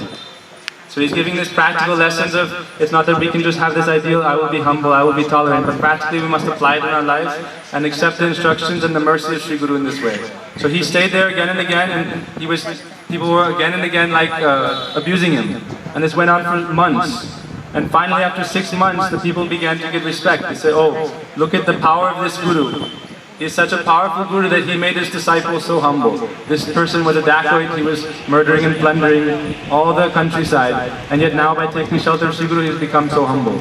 And then what happened? Then, after some time, what did they start doing? They started offering him gifts. And they started offering him respect. And they started to request him for some different helps. So after some time, his Guru realized that he saw that, okay, this person is not complaining to me anymore, something must have changed. So he said, before you would offer so many things, whatever you got from people, you would offer it to me, the Guru said. He said, but now you're not giving me anything, why is that? He said, Guru, before they were always abusing me, now they're respecting me, and they're giving me some pranami, and they're asking me for help. And his Guru said, now it's a very dangerous position. Before you were protected, but now that position is more dangerous. Why? Because now they're giving all their sins and all their duskriti unto you. By giving wealth, this is very dangerous, it's regarded as poison. And if we independently accept it, then our spiritual life is doomed. So you have to give everything that they give to you, you have to offer it to me. Otherwise you'll have no chance. So his Guru was very strong, and he said also, they're asking you to do different worships, then you have no time for bhajan. They're saying, today is my child's birthday, give him some blessings. We're having some trouble in the family. And they began to think, he's more powerful even than the Guru himself. So Guru chastised him, he said, no, you have to, everything that you get, you have to offer to me. Otherwise you have no chance to advance in your spiritual life. So by doing that for even months and months, then people were worshipping him, respecting him, he gave everything to his Gurudev. Then after some time, after a long time, they saw that he would not reciprocate so much with them, they gave him peace. So his Guru taught that these both things are necessary. On one side we have to get rid of all our duskriti, and as well as our sukriti, because there is sukrit uta anartha and duskrit uta anartha. Anarthas that rise from impious activities or past prarabdha and apararabdha, and then there's anarthas which come up from our pious activities in the past. So before we can truly become humble, tolerant, giving respect to all others, and always chanting Harinam, Kirtaniya Sarahari, then we have to follow this process, take Guru Padashray, and then rid ourselves of these different layers, which are blocking the real, which are not allowing us to have Chaitadharapana Marjana. But these are all coverings of the soul, all these different anarthas. So until we clear all these different things away from, then we cannot attain our pure nature and have pure love for Krishna. So these two stories, and then there's also the example of Jagai and Madai, is that they made some offense to Nityananda Prabhu, and even after he forgave them, then it said like they were staying in Katwa. Right? So then after some time, Nityananda Prabhu and Mahaprabhu would meet with them, and they said, oh, we're feeling so much pain in our heart, so much burning in our heart, what can we do? And Nityananda Prabhu or Mahaprabhu gave the instruction that you should go to the Ghat of the Ganga and clean the Ghat every day and worship all the Vaishnavas. Give them chanda, wash their feet, and you should serve daily. And then by that process, then gradually the Vaishnavas, you have made offense to the Vaishnavas, so you have to get some rectification at the lotus feet of the Vaishnavas. That in Navadvip Dham, they were disturbing so many people. By that way, there's some aparad again and again covering pure nature of the soul and making some obstacles so that you cannot be humble. So by doing this activity, by doing very humbling activity, then they're serving, and they began to serve at the Ghat, and they were serving all the different Vaishnavas, cleaning the Ghat, and gradually they had some feeling of peace in their heart. So in this way, like, we can have this Trinadapi Sunichana mood come, if we accept this process. And the most important thing is that we have to follow from the beginning of the process, which is Guru Parashraya. It's said in Narottam Das Thakur's Kirtan that Ashraya loya bhaje thare Krishna nahi taje arsha more akarana. That Ashraya loya bhaje, one who worships me while taking shelter, tare Krishna nahi tyaje, Krishna never gives up that person. Arsha more akarana. That all others die without any worth. Their lives are pointless. If you don't take shelter of someone, then who will protect you? Who will help you? Ultimately, we're fallen in this well of material existence. We have to get someone who comes and lifts us up, who comes and gives us mercy. So it's not simply that by taking Krishna Naam, then Krishna will mercifully bestow Shri Guru. Brahmanda Pramite Kona Bhagavana Jeev Guru Krishna Prasadai Vai Bhakti Latadij. So by taking Krishna Naam, by praying to Krishna or God, then Krishna will send some spiritual master. We have to take full shelter of them and then gradually follow this process. And this is one side of, like, then we can become humble and tolerant and Amani Madad and Kirtaniya Sarahari. We can always be forming Kirtan. So this is Trinadapi, this is on one side. And then we know on the highest side, then who is truly humble. And that's only when you have deep mood of separation. So this is the highest state of humility, which is most exemplified by Srimati Radharani, as we heard from Pujapad Chikandi Maharaj. That is real humility, is when you're feeling deep separation. And like Chaitanya Mahaprabhu in the further verses of Shikshastakam, he's praying Ahinanda Tinuja Kinkaram, Patidam Mam Vishamay Bhavamudo, Kripaya Nija Pada Pankaja Stita Duli Satrisham Vichintaya. That, oh, I am fallen in this fearsome ocean of material existence. Please lift me up and make me just like a dust particle at your lotus feet. So true humility comes when we understand our fallen position, and when we aspire for service of Shri Krishna and Srimati Radharani, and we feel this separation. So we have Ashraya of Guru, and then Guru, again, he gives us a further teaching that he appears to go away from us. And then that's another test. The test comes, at that point, do we think that, okay, now Guru has made me Guru, and he's given me a chance to continue his mission, or is he helping us nurture our separation moods in our hearts? This is another test that comes in the life of the disciple, and if we don't nurture separation, like in the teachings of Sri Gaur Keshav Babaji Maharaj, then we can't attain the highest state of humility, and we can't really enter into the further verses of Shikshastakam. We see that last verse, Ashlishava Padaratam Pinastumam, only comes after these moods of Ainanda Tinajakinkaram and Yugayitam Nimeshana Chakshusap Pravisaitam Shunyayitam Jagat Sarvam Govinda Virahiram. Mahaprabhu is saying that without Govinda, then the entire world is void. So without that, then true humility will not come, because we'll be attached to things in this world. We'll be attached to Dan, Jan, Kavita, Sundari. But when we realize that without Krishna, then nothing else is there for us in the world, then we can become humble, and we can see that everything here is worthless, and we can always be chanting Krishna's Naam, Rup, Gun and Leela, and under the shelter of the Brajvasis, the Brajdevis, and praying to them, and we can always be connected in our heart to Shri Guru. Then naturally everything else will be running on, but we won't be so observant in that. We see Shri Gurudev was preaching all over the world, but he never left Braj. He said, Vrindavanam prityaja naiva gacham pragachati. So Krishna never steps one foot out of Vraj. In the same way, Srila Gurudev was traveling everywhere, preaching everywhere, and having thousands and thousands of disciples. But pride did not come. Why? Because he always had these moods of separation in his heart. He was always praying Hadevi Kaku. He was always praying Tavevasmi, Tavevasmi, Narijivami, Toyavina. So by always having this mood in our heart, then there's no danger that pride will come. Because we'll always have humility. And we'll always have tolerance. We'll see that, okay, Krishna is sending so many mercifully, sending so many tribulations against us. But really it's just a sweet play of Krishna. And like also this story of Gokishas Babaji Maharaj, or Jagannath Babaji Maharaj, he was picking flowers, right, in Navadvip, and some boys threw some rocks at him, and he fell and he like scraped his knee. But he said, oh, when he came back, he said, Gaur Nitai, oh, one is, you're very good, but Gaur is Nadi. I won't give him any sweets or something. So the idea is when you're on that highest platform, you'll see everything is related to Krishna. And you'll have full humility in the heart. So that's something I try to give. Panchakalpadribhishya Sivasindhava Chapatanam Bhavanam.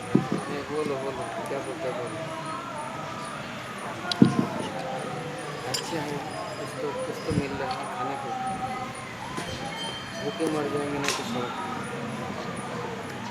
वो है दे दो थोड़ा थोड़ा अच्छा बोलो तो देखो क्या बोलता है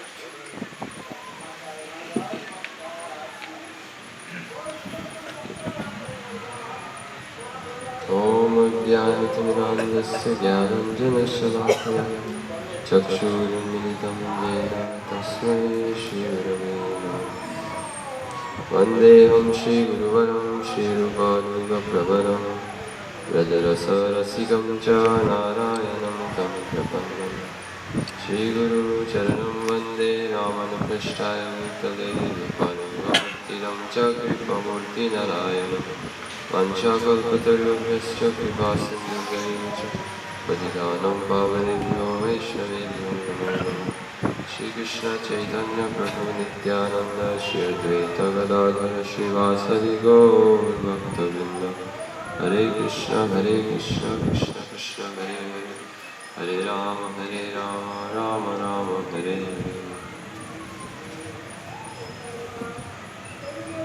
First of all, I pray at the lotus feet of Shri Guru Pada Padma and all the Vaishnavas that I may properly be able to fulfill their desires and speak something. There's one history involving Shri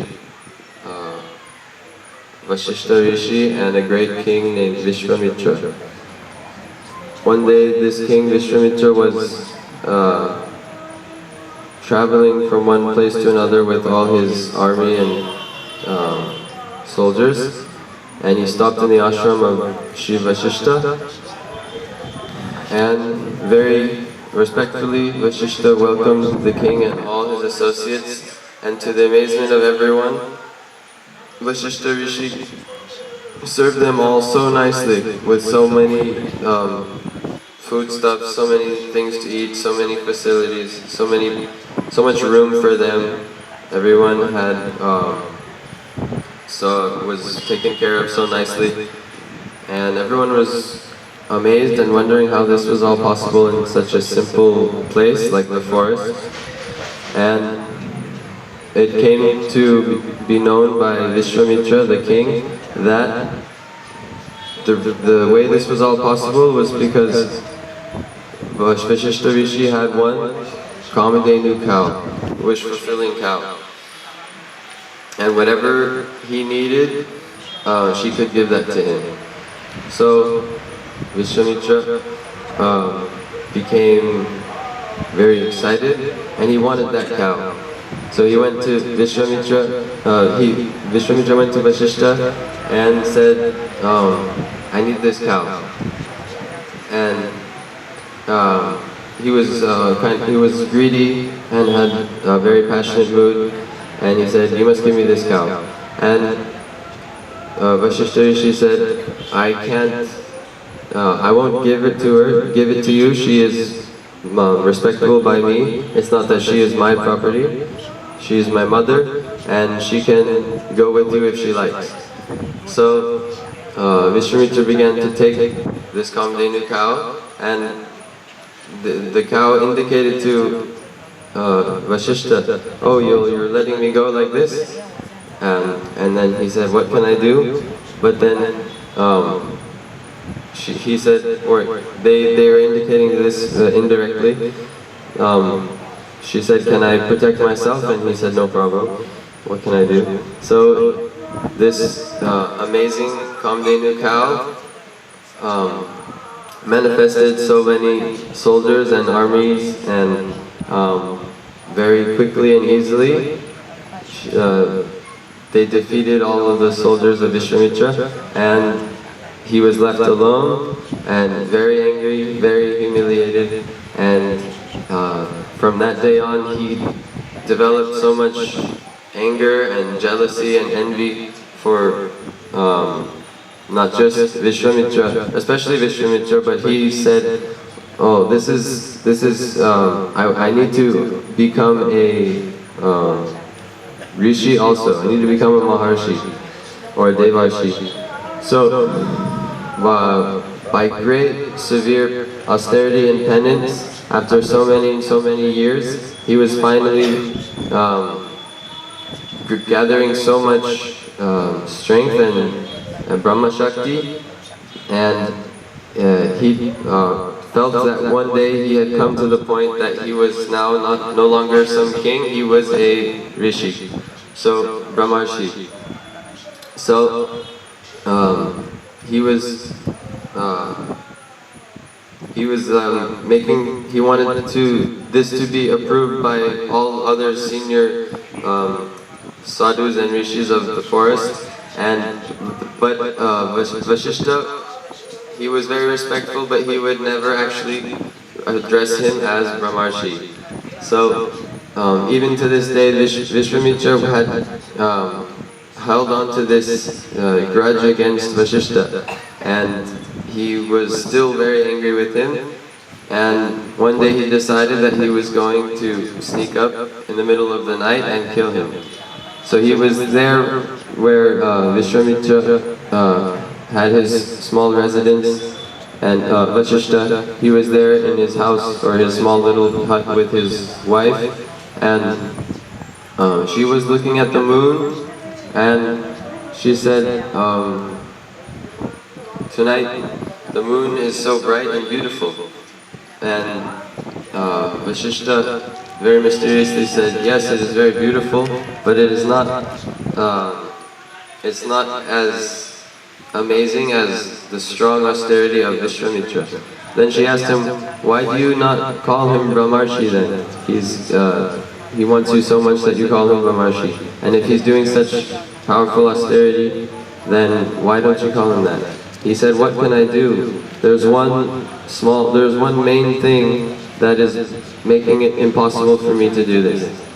And she said, "What is that?" He said, "He is not humble. How can I can't call him Brahmarshi until he is humble." So Vishwamitra, who was hiding nearby, hearing these words of Vashishta, who was himself completely humble, then he was changed, his heart changed. And he's saying, "Oh, I'm doing..." Even he killed the sons of Vashishta. But now he realized, after doing so many animosities to this great personality, still he's only thinking of my development and my benefit. And he's waiting for me to come to progress. He's not in any way angry with me or disturbed with me. By thinking all these things, his heart became completely melted, and he fell at the feet of Vashishta Rishi. And at that time, Vashishta Rishi addressed him, "Oh Brahmarshi, please get up." So the topic tonight is under the main topic of Shri Shikshashtakam, and we have been focusing something on the third verse, that is Trinadapi Sunichena Tororapi Suhishnina Amanina Manadena Kirtaniya Sadahari.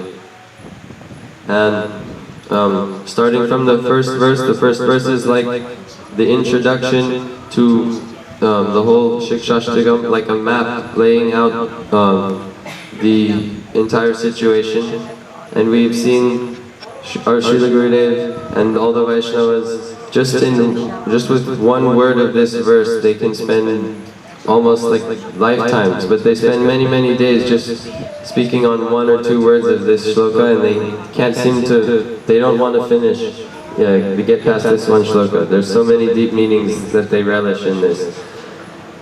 One very small meaning that I'll mention is as the first verse goes, Chaito Darpana Marjanam Bhava Mahadavagni Nirvapanam. So this Shri Krishna Sankirtanam cleanses the mirror of our heart. The jiva, especially in Kali Yuga, has now collected so much dirtiness that is covering him. It's now covering him, and he's dark and not helpful to anyone. Anyone that comes near him, he also disturbs them and wants to bring them down. So Bhagavan himself was wondering, what can I do about this? It seems like no matter how much help I try to give them, they completely misuse it and then make themselves even more in a difficult position, and they make themselves even more covered over. So we've heard the beautiful description of how Krishna was thinking in this way, and then his near and dear Braja Devi's associates, they came to him and they said, oh, we know what to do.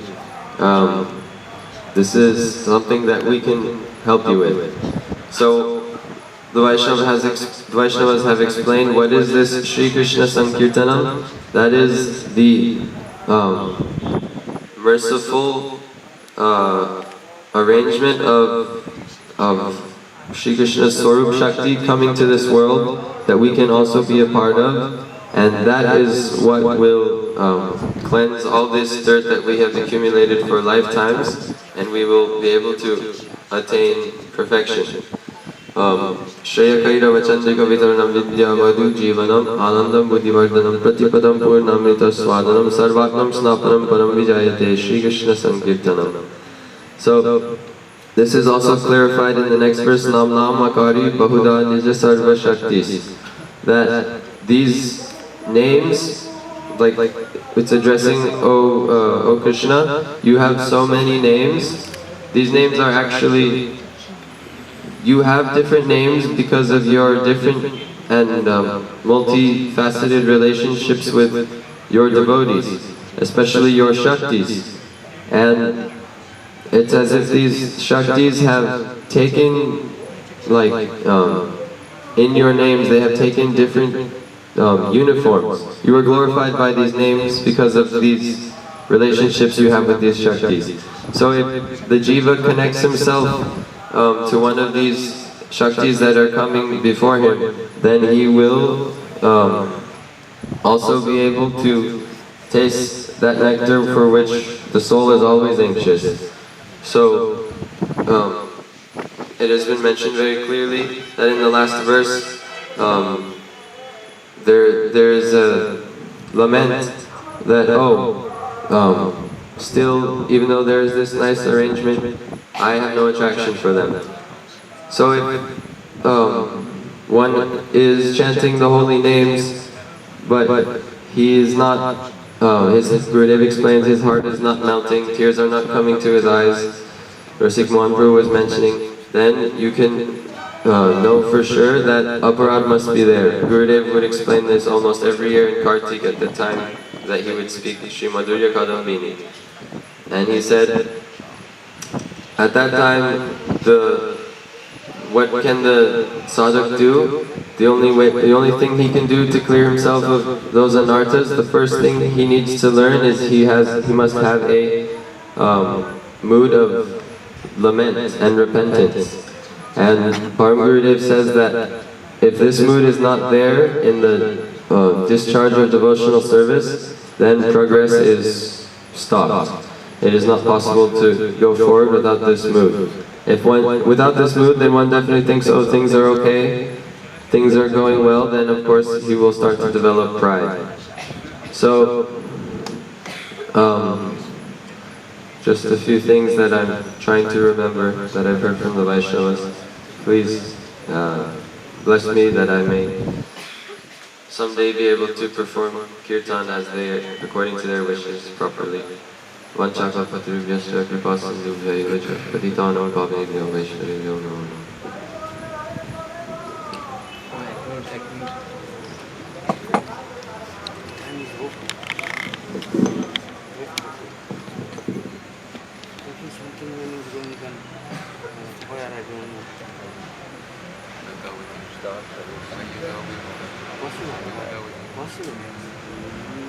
I'm doing hell.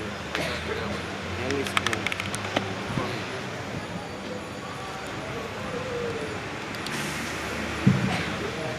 Om Ajnanatimirandhasya Jnananjalakaya Chakshurunmilitam Jena Tasmai Shri Gurave Namaha. Namam Vishnupadaya Acharya Sindharupine Srimad Bhakti Pragyana Kesavaitina